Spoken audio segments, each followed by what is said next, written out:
All right, there's absolutely no doubt that when it comes to the world of running, there are endless things that are positive that we can speak about. In fact, I would say that the majority of the content that I produce around the world of distance running and running-based sports is just that, looking at how to magnify the positives in your own running career. But yet, despite the focus on all of this, there are still very often the other side of that coin, and that is the hard truths about running that we often don't like to focus on, don't like to talk about, but yet are far better equipped to handle when we do just that, when we bring them to light, when we speak about them, when we share the fact that so many of these things are not unique to you or me, but are in fact just a part of the parcel when it comes to committing to the world of distance running. Just before we do get into these 8 hard truths about distance running, I want to remind you that this show is sponsored by Pillar Performance, a micronutrition brand aimed to get you and I to the start line fit, healthy, and ready to go. If you want to take advantage of a discount with those guys on your first order,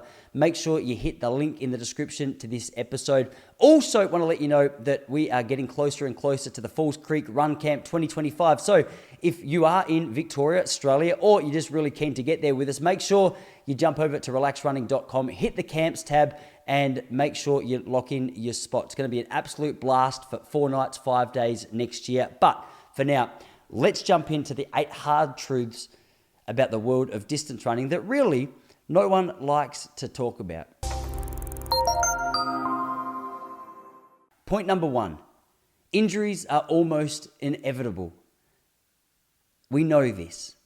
And yet when they come, when they happen to us, we act as though it's a complete surprise, as though we're the only person in the world who's had to face it. It's so easy to have a pity party. It's so easy to just get down in the dumps. But what is a more effective way to handle this particular situation? It's learning what caused it.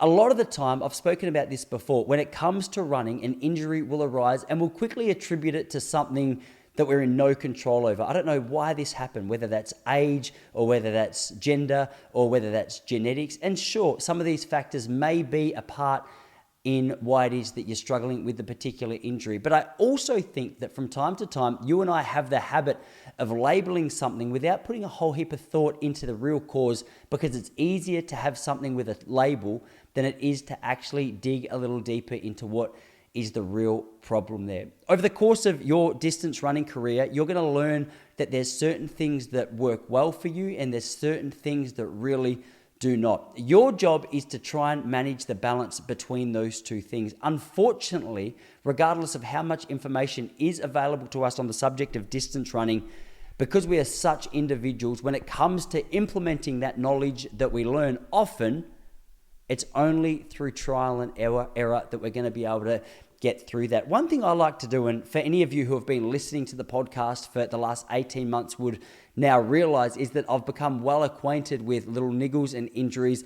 And still, despite the fact that I've been so cautious, despite the fact that I've seen the best doctors and physios and read some of the most incredible research, still I've been having a little bit of trouble trying to find that right balance or the return to intense exercise with my own calf issues. But I can say, as a matter of fact, that over the last 12 months, one of the biggest problems to me was increasing the load that I was running. I personally had had about 7 years off intensive running, and as a result, my body wasn't equipped. But my psychology was, hey, get out there, do the running, run hard, you'll see results, because that's how I always approach it. Sometimes that's a positive attitude to have. In situations where you're navigating your way through injury, it's a really unhelpful way to approach it.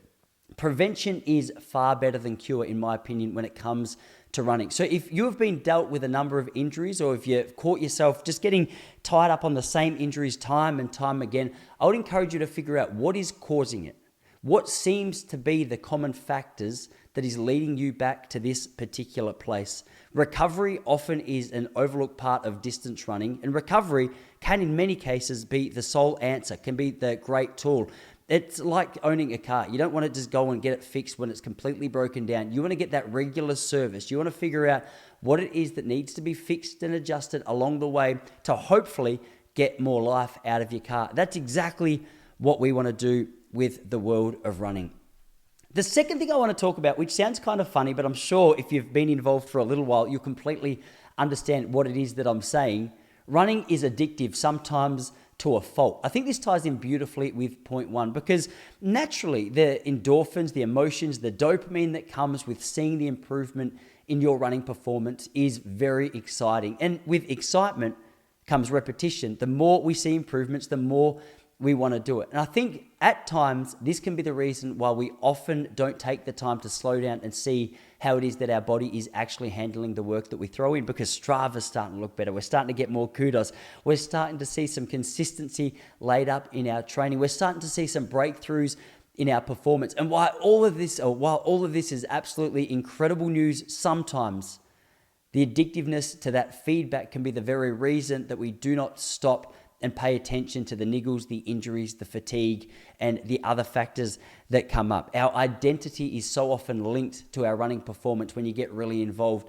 I think this is true for any aspect of our lives. When you start getting recognized for doing something well, when people start to pay attention to the progress that has been born out of your hard work, naturally you feel attracted to that kind of feedback. I know I do in every area, whether it's running, whether it's comedy, and someone told me, well done for a set. I love that feedback. It's exciting. It makes me feel as though the work that I'm putting in is justified. I would encourage you to recognize the fact that it's addictive. Recognize that in so many of our lives, distance running has a reputation for attracting those who are a little OCD, a little obsessive, a little addicted to the work. You guys, I know, are probably very good at putting in the work, but how good are you at recognizing where there is a point of diminishing returns? If you're constantly injured, as we spoke about in point one, and you think you might be pushing the threshold of what you're capable of physically right now, not to say you won't be able to do it in the future, physically for where you're at right now, maybe it's time to step back and have a look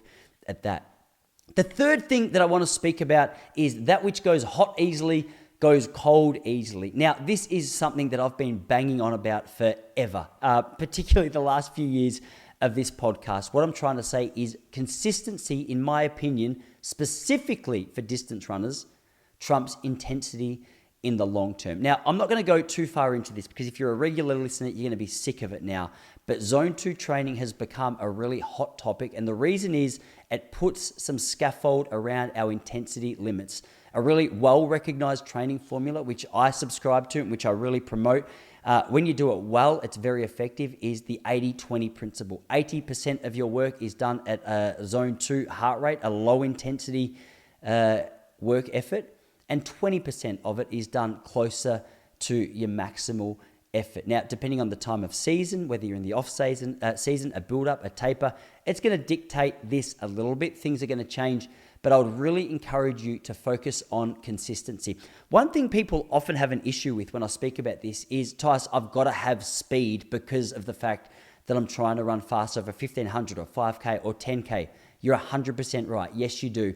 But be honest with yourself and answer this question. Are you really only doing around 20% of your workload at that intensity, which is going to bring results over an event like the 1,500? Because I think, honestly, when you're not monitoring it, you think you're spending 80% of your time in a fairly relaxed effort. But if you're to look back and see the heart rate, the intensity, the volume, the distance, the increase, there's a very good chance that you're doing far more hard running than what you need to be doing. And that, over the long term, in those events that you're aiming to run so well at, is starting to hold you back. The fourth thing that I want to talk about that I wish was not true, because our life would be so much easier if it was: one size does not fit all. On the internet, you're going to find so many general guides, and it's hard. Obviously, I'm a culprit of this sometimes as well. You try and cast out a net to help as many people as you can, but in that casting of the net, you realize there's so many intricacies, so many details, so many individual traits, which means it's not always relevant to everyone. You've got to figure out what works for you. Now, a couple of weeks ago, I spoke about the benefit of having a personal coach over having a generic training program. This is one of them. If you can find someone in your life that you can work with more closely, whether it's me, another running coach, or someone who's been involved in the sport for longer than you, that ideally you can trust and who can give you honest feedback and you can open up to honestly as well, this is one of the most helpful aspects of your distance running improvement. Because if you can have a vulnerable, honest, and open conversation with the person that you're working with, you're going to be able to make adaptations. You're going to be able to make changes. While it's fine for me to sit down and plan an athlete's training week, if that athlete is finding it stressful, they're starting to get sore, they're not absorbing that work well, they're constantly fatigued, I need to hear that, because we're going to adjust the following week's work based on the feedback that they give me. Now, the reason that this is so important is because consistency is the key ingredient to success in distance running. And if you're not able to lay down consistent training, your ability to reach the results that you're actually capable of over the long term are not going to be reached. Don't fall victim to this short-term mindset. Don't buy into this idea that you have to be the best in 6 months or 12 months' time. Expand that vision to around 5 or 10 years and make your aim to be a completely different athlete by that time. If you expand the horizon a little bit, the beauty with that is it allows you to slow down, build up, and not become victim of just comparing yourself to someone else's Strava today. Jordan Peterson has a great quote. He says, don't compare yourself to who someone else is today. Compare yourself to who you were yesterday. This is something that I apply to so many elements and areas of my life because I think it's very beneficial. Whenever I feel as though I'm about to fall victim of comparison, I remind myself of this quote: celebrate the small wins, take control of the things that I can, and forget about the rest. This is very important. Spend some time learning about your body, get someone you trust to work with, develop an honest and open conversation with them, and through that, with a long-term perspective, you're going to start to notice that you're going to see some really important breakthroughs.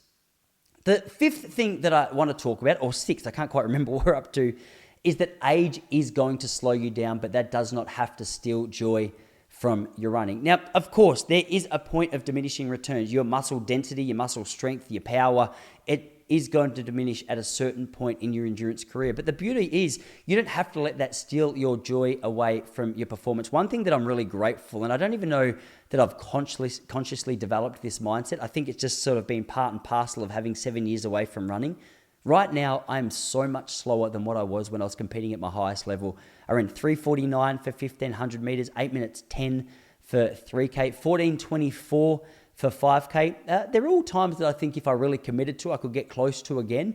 But at the moment, I'm nowhere near that. But it does not steal any of my joy away from my running performance. I still like seeing the breakthroughs. I still like seeing the improvement. I still like seeing that the work that I'm putting in is taking me closer towards those times rather than further away.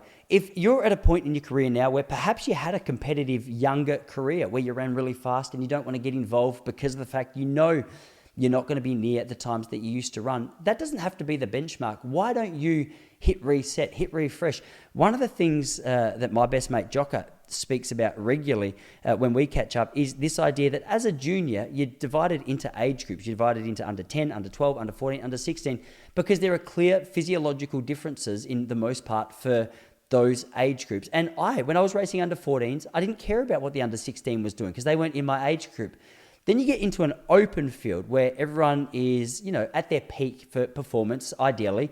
And as a result, you're racing against everyone. But then you get to a point in your master's career where all of a sudden, the point of comparing yourself to other age group reaches a point of, it's just unhelpful. It's not productive. Start comparing yourself to an age group again, if that's something that's helpful. For me, 35 to 39 could be my focus point. But even as an individual, to look at the improvement and progress is the most important thing. I think if we lose track of the progress, that's where the joy starts to slip out of it. So sure, age will be a factor that does impact your overall performance. It's going to mean that you're not able to run as fast as what you once did, but that does not mean by any means that you can't still see huge improvements.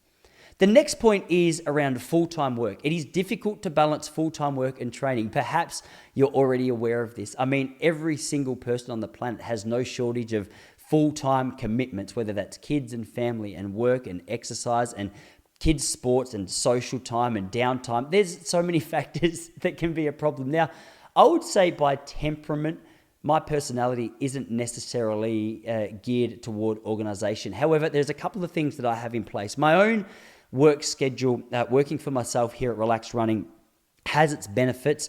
It also has its curses that I have to watch out for. So as a dad, as a husband, as a comedian, arguably they're all greater passions for me than running. I still love running, but those things I just listed, I know in my heart are the most important things. So I have to schedule time for that. So my work hours for relaxed running, I've said, I've got the luxury of going, okay, I'll work from 9 till 3. Before that's with the family. After that is with the family until I go maybe to comedy that night or until we just have a quiet night in. I'm not allowed to touch my work before that. I can't touch my work after that. I've got a little bit of room there for training. The other thing that I've found really beneficial for my own coordination of all of the commitments, which I know you guys have as well, is I use an app called Reclaim. It's like a virtual assistant online. I think there's another one called User Motion. I couldn't quite connect with that very well. It was a little bit too techie for me. But spending some time clarifying, what are your main priorities? What does your week look like? Where can you coordinate each event? So coordinating your running into and around your week of other commitments is really important. I think sometimes when you have something written down on a schedule and you can see and you can show your family where it is that you plan to be at a particular time, it's going to make a really big impact on your effectiveness in getting that done. So if you're someone who is constantly torn between, oh my gosh, I've got so many things, I don't even know where to focus, spend some time writing it all down, finding out what your main priorities. For me, faith, relationships, health, career, contribution. They're my 5. They're the 5 main things. In and around that, if it doesn't fit into those things, I'm not going to be committing to it as much time as what other people may think I should be. But the beauty with that is when I've made the decision, it's so much easier to say no, and it's so much easier. And mentally, it feels so much better. When I'm out on a Sunday morning on my long run, I feel good knowing this is the time that I've structured or scheduled for this particular activity. It also eliminates all the stress around, oh my gosh, I've got to get all this stuff done this week. I can't believe. I just go, okay, Monday, here's what I've got to get done. Tuesday, here's what I've got to get done. There is a whole heap of weight that drops off mentally. If that's something you're challenged with, I encourage you to check out some time management apps. Reclaim, as I said, it was really good. Also, spend some time just clarifying your main priorities. Cal Newport's book, Slow Productivity, is also really helpful. Digital Minimalism, I think that was also by Cal Newport. 4,000 Weeks by Oliver Burkeman, another great book to help any of you who are struggling with the scheduling aspect of not just your running, but perhaps your day-to-day life. The 7th point I've got written down is it can be really impactful. There can be some social implications, essentially. I notice this. As a stand-up comedian, I'm often out late. That's one of my commitments, so I accept it. I know if I was doing everything that I could to be the best runner I possibly could be, that would be one area where I'd probably rein in a little bit more, because it's not my biggest focus right now to be a world record holder in the world of running, or even to be the best that I possibly could be. When I really boil it down, I'm okay to have a couple of nights where I didn't really get my full amount of sleep, or I didn't really, prioritize recovery, or whatever it might be. I'm sort of stuck for an example at the moment, but one thing I often do is go out, do my gigs, come home, go, all right, I'm going to be tired in the morning. I just cop it sweet. The other thing that people often struggle with is this idea of FOMO. It becomes real both sides, whether it's because you're saying no at the party because you want to run, or you're saying no to whatever it is that you might otherwise like to do. So spend some time just grappling or coming to terms with the fact that there are things that you're going to miss out on. There are relationships that need extra nurturing. So perhaps you're like me and you're a little bit all in if you're not careful, and running has just become the main focus. Strength, conditioning, running, recovery, blah, blah, blah. And your wife or your husband sitting there going, hey, but remember me? What about me? Spend some time clarifying some boundaries. FOMO's real. There's going to be social implications. It is just a part of the running world. Now, just before we round it out, I don't know how many exactly I've given you, so I'm going to give you a bonus one. Running is about more than just running. So what I'm saying here from a physical perspective is you don't just want to run, you want to strengthen. You want to be flexible. You don't just want to be a runner who breaks down over years because you've ignored every other part of your fitness or health routine. A lot of people who compete in endurance events, they're fit, but they're not healthy. They consume an incredible amount of sugar. They've got a very unnatural diet, all in the name of staying fueled for the long runs. I would really encourage you to see what part running has in your overall life. I think Good Energy, a book that I've just finished by Casey Means and Kelly Means, is really good at pointing out the potential benefits that something like running has to your cardiovascular and metabolic health, so long as it's taking place in amongst a whole heap of foundational elements: diet, recovery, sleep, the basics, the 101s in performance improvement. Under this same thing, don't ignore strength and conditioning. You want to be strong through your core. You want to be strong through your legs, not only for your running, but for an investment into your future as a human being. In his book, Outlive, Peter Attia speaks about how so many of us have goals as to the kind of 90-year-old that we want to be, but are making no practical steps towards being that. If you want to be able to sit down with your kid at 90 or with your grandkids at the age of 90 on the floor, well, what do you need to be able to do right now as a 20-year-old, as a 30-year-old? Plan your future in advance. Don't just let it be dealt to you, because there's a lot of things that we can take control of both in and out of running, which is improvement or a positive investment both into our running and to our life. Guys, I really appreciate all your support. I really appreciate all the feedback. I really appreciate the reviews that you guys are putting through. Obviously, this podcast takes a lot of work. I put in a lot of heart. I hope you get a lot of benefit. The last couple of weeks, as I've been saying, I've been doing a lot of solo episodes. I've got Phil Maffetone, I've got Joe Friel. I've got a number of great athletes and coaches coming up in the next few weeks. It had just been a couple of weeks where there'd been cancellations last minute with interviews, which means I don't want to just leave the slate blank for you. I want to bring you something, which is why there's been more solo episodes than usual. If you do need help with coaching, if you do need help with training programs, I'm in the process of putting them all up on the Relax Running website now. Open to your feedback. Love to hear your thoughts. But guys, once again, thanks for being here. I really appreciate you all. Happy training, and I hope to see you here again next week.